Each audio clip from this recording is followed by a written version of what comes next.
Hello and welcome to the Perth Blue Baggers pod. My name is Louis, your host. And I'm Marty on special comments. Okay, today we will be reviewing our round 4 clash with Collingwood. Very disappointing loss that one. And previewing our gather round 5 versus the West Coast Eagles. So let's get straight into sort of a review of the game. So anything you would like to point out first? Well, look, it's a very familiar story, isn't it? Yeah, no, right. Pretty solid first half. We had a lot of the ball. We looked pretty we went into the half-time in front. Maybe they missed a few shots in the first half, but either way, we've got a 4-point lead at half-time against a fairly quality team and thinking, okay, this looks all right. And we've come out and played a shocking third quarter. And got comprehensively outplayed. And what was really disturbing is you had Collingwood players going, I knew we'd get them in the second half. But... Was it Josh Dacos said something like that? That's disgusting. But it's disappointing that you can say that and get away with it. You want to be feared by your opponents, not predicted by your opponents, Well, they predicted that we'd crumble and we did. Yeah. So it's up to us to prove them that we're not going to do that. Yeah. But we just haven't done anything to change that narrative at all. We're just playing into it, really. The thing that, and there's plenty of footage, you're probably seeing in all the footy shows and whatever else, about lack of composure, just about not using that option that's there, just throwing it on the boot and hacking it forward, not thinking it through a little bit, poor execution, and it's part of its pressure, yes, but you should expect pressure in an AFL game. And it seems like other teams have worked out that if they put us under pressure in the second half, that those mental games come in and we just fold. Yeah. So really, it's up to us to change that. Indeed. So second half fade outs, it's what we'd call it, been a consistent issue this season. One thing for sure has been the narrative coming into the season was trying to be a consistent team. At the moment, we're looking like a consistently bad team, substandard.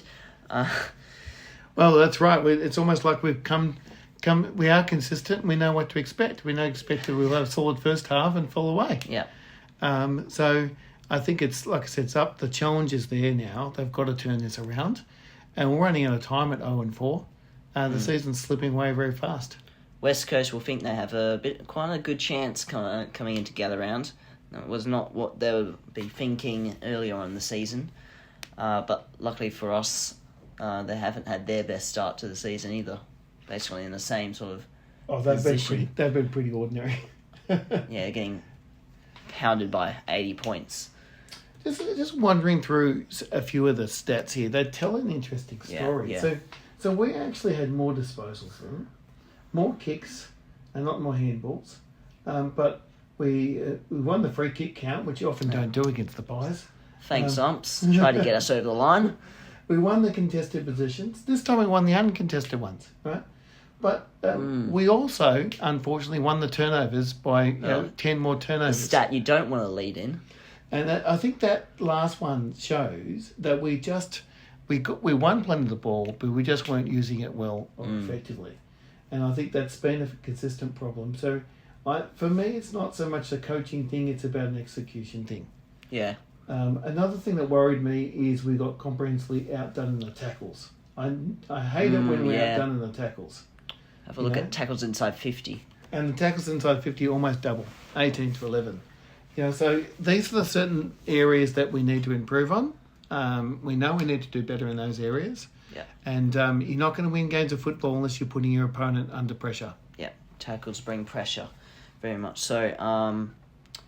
It seems like we have an over-reliance on too few. Yeah, well, it's been a bit of the story of the season, and some of the same players you'll see popping up in the 5-4-3-2-1s. I mean, George Hewitt's had a fantastic season. We've tended to over-rely on him a bit. TDK, as you know, has been outstanding, which is fantastic. I think you'll find Silvani's again in the votes.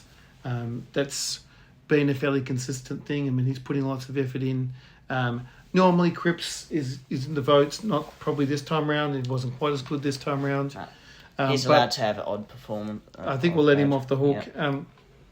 But yes, the spread of players, there's still a big drop off from our best players and quite a few of the rest. And something that Jacob Wiedering highlighted was our lack of mental and physical toughness from our players, probably. Yeah, well, Wiedering's another one of those players you can just about rely on every single week. And, I think when he says that, he's laying down the law to the other players and said, you need to step up. Yeah. If he's saying that lack of mental and physical toughness, that should be a jarring thing to hear when you're on the other end of that. There seem to be some more critical comments coming from the club lately, more than usual. Normally it seems to be quite repetitive sort of propaganda, which so they should. They can't bag out their club because that wouldn't reflect well. But sometimes they're not quite, how do I describe it, critical enough. Yeah, I think. No, I think they've probably had their fair share of platitudes at the moment to date. So I think that there's probably a need to probably tell a few honest truths at the moment. I guess who had disposal efficiency? Number one hated in the club. Nick Haynes has 91.7% from that game. So you can't blame him for turnovers this time. That's good to see. No, it is good to see. But what does, But 4 of the top 5 disposal efficiencies in the game were Collingwood players. Which goes to show that probably a few of our blokes were and the not... defenders too.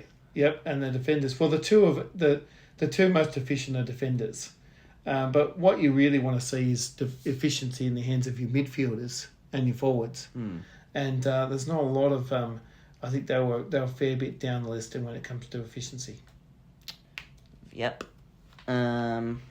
Anything else to add on the current state of things?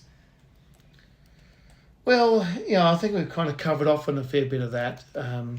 It's like I said, it's been a consistent second half fade out. It's unfortunately, been a consistent staple.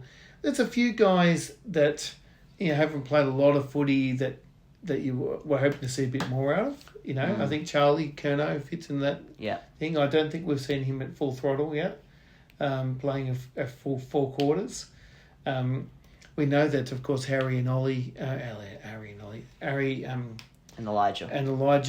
haven't been playing in the ones at the moment, and they're both big losses as well.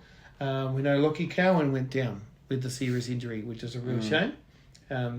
So there has been a few out, but I don't think that really explained things. Yeah, back to over-reliance on too few. 4 of our 6 goals came from Hewitt and Ollie Hollands. So they both had 2 goals each, and that's out of our 6 goals in total. Well, when you're kicking 6 goals, you're not going to win many matches. You need more output from the forwards. Sure, it was a windy, wet game. It was. Both teams were very inaccurate. Well, they only kicked 8. In fact, I think we deserve to lose by more than 17. Well, our opponents, the prize, they kicked 8 goals, 15. Yeah. So really, it could have been a lot worse. Myercheck had quite a few right in front that he completely shanked, which is good to see, but... No, but they're warning signs for our mob because, if you've lost by 17, it doesn't sound too bad, but it's 17 in the wet, when really they should have kicked another 3 or 4 goals at least. Yeah. What do you think is our biggest worry is the sort of mid-forward connection rather than defence? I think defence has been okay. Oh, I think defence has been okay. It's going forwards. It's going into our forward line, and there's been a fair bit of footage showing about how we've rushed. I know we're trying to move the ball quickly, right? But we're not looking for good options. Yeah. So there's been players that we could release from the contest that could lower their eyes and find a target, but instead we just booted it forward without thinking about that. So, you're not giving your forwards the best chance when you're doing that. No. So, you can see improvements. I feel like I'm seeing more lowering of the eyes, certainly in the first half when there's not as much pressure, and a bit of running through the corridor sort of effort. So really, we just need to get one real good game in where we can really show our sort of expertise, and maybe that might give us some confidence going forward. Well, I certainly hope so. Yeah, but we'll get into the preview Shortly. right after we do our 5, 4, 3, 2, 1 votes. So up we go. Yeah. Look, I mentioned George Hewitt. I think most people regard him probably as the best player for our team. Again, 29 disposals, 7 clearances, 6 tackles. He was in amongst it, 448 metres gained. He was a bit in everything, and then of course he kicks 2 goals as well. So he was really flying the flag really well for us. He's got my 5 votes. Yep. It was interesting. I played Sam Walsh off a wing, and I liked that because he had been sort of beaten up a bit in the contest, and you do need to switch things around a little bit. The guy's got a ton of talent. We know he likes to run with the ball. He can set things up, and that switch to the wing just seemed to help him today. And he was our highest possession getter on the ground with 31 touches. Equal game high. 10 tackles. You know, that's what we really want to see. You know, we only had he had a fair portion of our entire team's tackles. How many score involvements? Check that. I'll have to check that. But he was definitely in the midst of it. That's something that we want to see, more score involvements. Yeah. Bear with us for a second. SI. So he hasn't had a lot of those. Yeah, it's a fair bit low down the list. Yeah, 3. 3, yeah. 3. That's not quite what we want. Yeah. No, otherwise, everything else in the game was good. But a pretty good game all round. 21 uncontested possessions rather than contested, which is what fans have been calling for recently, I think. Yeah. I think that they wanted to release him, and he's a runner, and that does play to his strengths. So I think that's a good thing, really. Yeah. So keep him there. Anyway, go into the rest of the... Yeah, so TDK was great. Again, you know, he's a really solid player. He's had a great season so far. I certainly hope we're keeping him. It's more not so much how we're going to keep him, it's if he wants to be kept by us. Oh, there's no doubt that the ball's in his court. Yeah. But he's had a really solid game, and he still competes. Probably not at his real brilliant best, but we have such high expectations for him after his first few games. Yeah, so we hope we... But that was still a very solid effort. Yeah, I like what I saw. Savani, you know, JSOS, he was pretty solid. He's been in the votes for a few weeks now. I think it's just the effort that Silvani puts in every single contest. It reminds me a bit of his old man. He's hard to get on top of. He likes that scrappiness as well. He probably likes the wet as well. And I thought he was pretty good again today. I don't think the stats really tell the full story with Stephen Silvani, as they often don't do with a defendant. Sorry, Jack. With Jack Silvani, they often don't do it. He had just the 13 touches, but 7 tackles was impressive, and his pressure was really important. Yeah, 100%.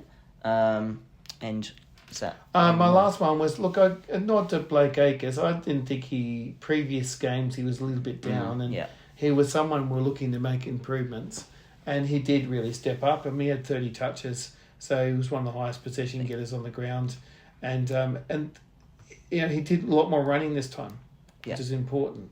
And so he had 18 of those uncontested, and he's pretty 2 score involvements. That's not so good. But that's us when we have a score of only 46. Yeah, there's not a lot. What do you have to say? Mine varies only with having placings and having Ollie Hollands in the mix there. So I have 5 for Hewitt. He was brilliant. Walsh, good to comeback. Acres, very good comeback after a lot of doubt recently. We called for it, I think. We called for a bounce back. So last episode, and he proved us right. Or I don't know. Yeah. Or and then I have Ollie Hollands as 2 votes. Ollie was good because of his 2 goals. So he was really trying hard. I think his half-back experience placement is working well.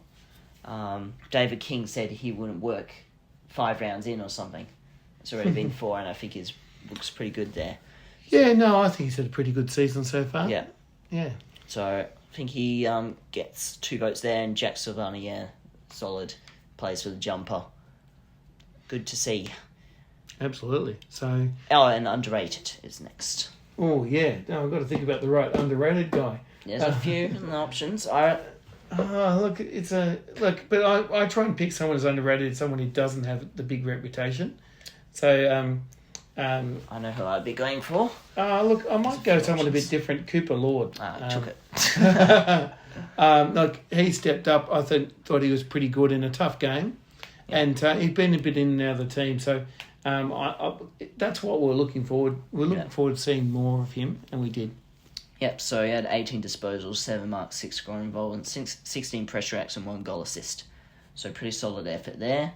Some other sort of contenders, I guess. Wheaters.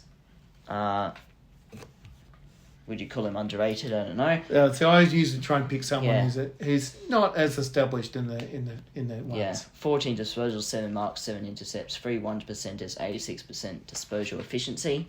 Zach Williams was also solid, 21 disposals, 5 marks, 6 intercepts, 555 metres gained.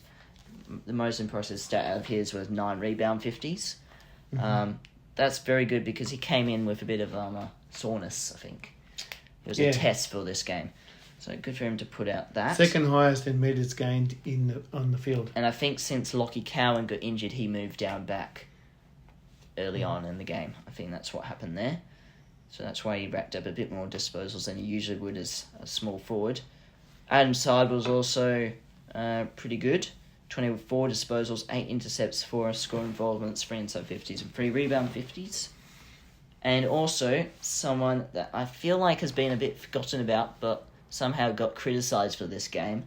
I don't quite understand why. Sam Doherty, 27 disposals, 9 marks, 6 intercepts, 6 inside 50s, 671 metres gained. I think the critique on Doherty was he was one of those players that hacked a few forward, and didn't always look for the best option. So it was a bit of, I can look at disposal efficiency then. I think we'll look at disposal efficiency and see how he went there. It's fair. I think he's a fair way down on that list. Yeah, he's down just to 63. It's not terrible. Maybe check You got some turnovers. people who are in the 80s or whatever. I've seen worse. But I think that performance shows that he is able to compete in this level, in AFL level. Yeah, well, he definitely did a lot of running. Yeah. Yeah, he had 20 uncontested disposals, and that's a sign that he's working hard. Yeah. With his run. So, I look at... No one can deny Sam Doherty's effort. Yeah.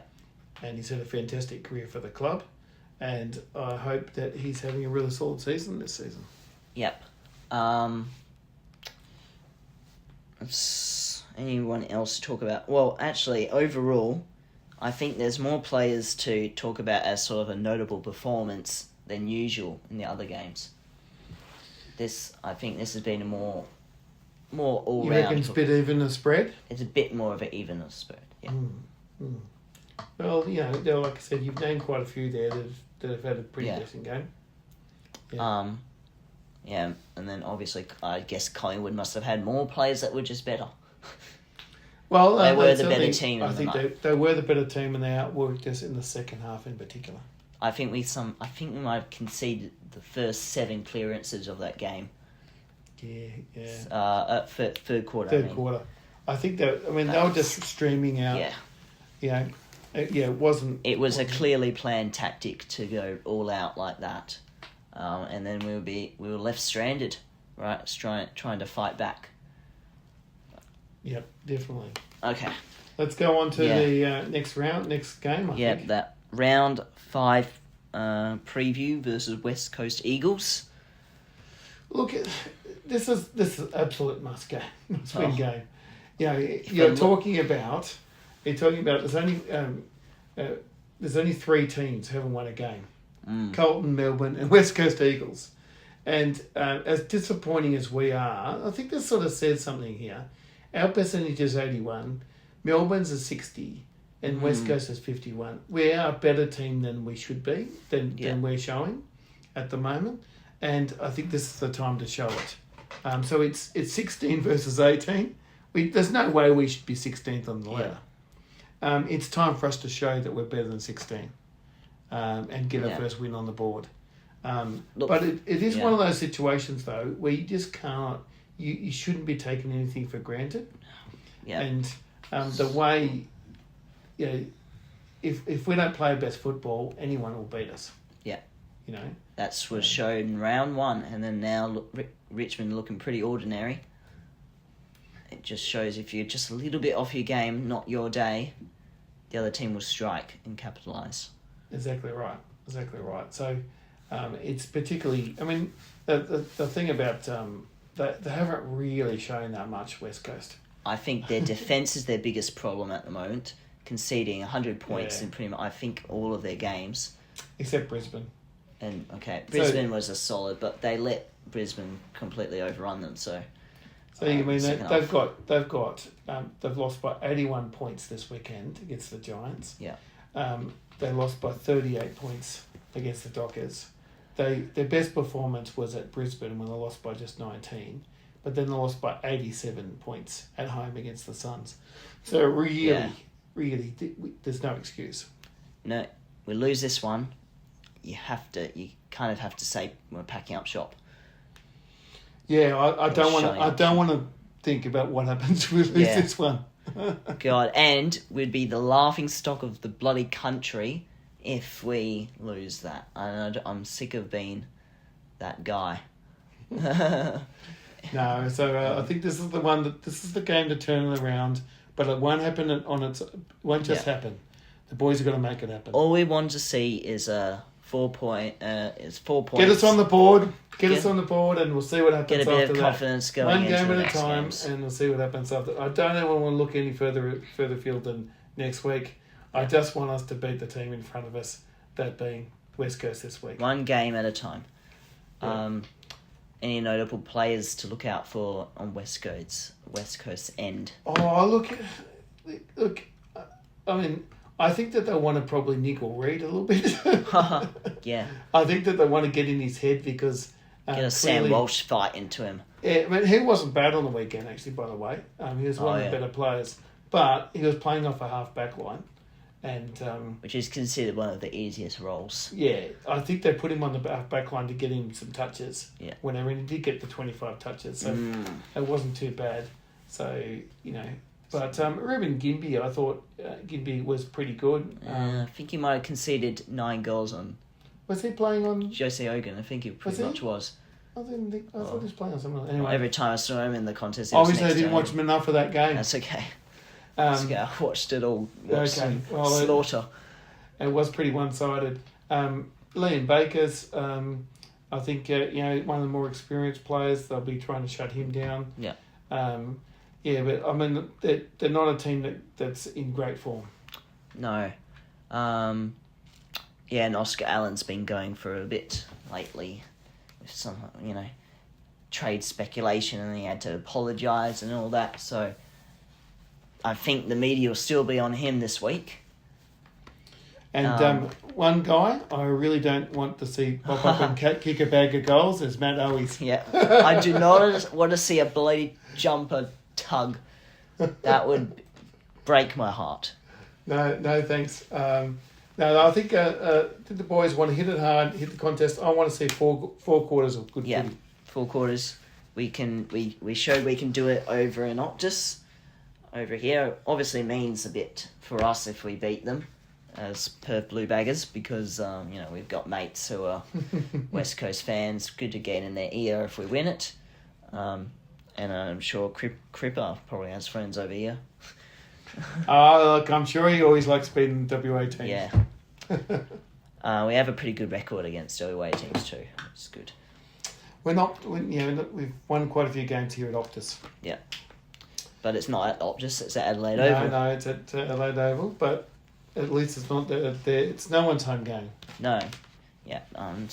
Probably more Carlton fans than West Coast fans at that game. You'd think so, wouldn't you? But there would be quite a significant portion who are just neutrals enjoying a whole day of footy. Imagine how good that would be. We got to do it one day. I think it'd be great, actually. I think it'd be fantastic. Stay in that stadium the whole day. Maybe even go up to the Barossa Valley on the Sunday or something. I think like I'd go there and I'd watch 4 games of footy in one weekend. Yeah. At least. As many as I could possibly fit in. Yeah. Hopefully we can do that one day. Be alright, wouldn't it? Yeah. Be very, very good.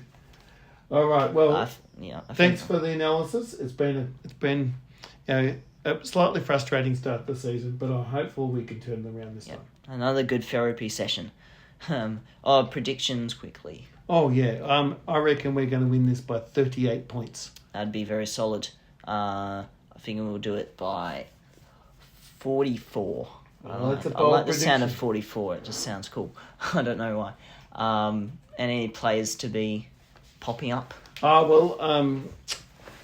It'll be some of the usual suspects, but I want to see some guys really tear it up this time. I'd love to see a couple of our forwards pop up. One bloke who loves playing West Coast is Charlie. Yeah. Let's go Charlie.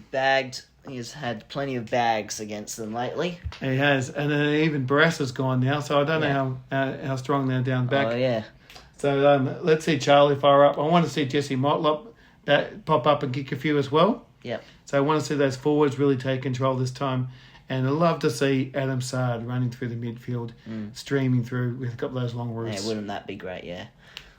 So we're pretty confident going into this game, but not as confident as we would be if we were in a better position than by 0-4. Yeah, I can't say our form's given us confidence. Probably more just the other mob's form is worse. Yeah, exactly.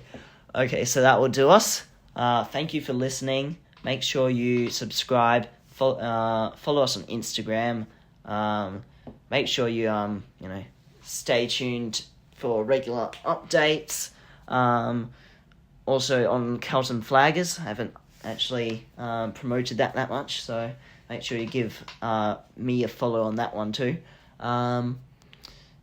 So thank you for listening. It's been a pretty deep discussion actually, 27 odd minutes. So thank you for listening.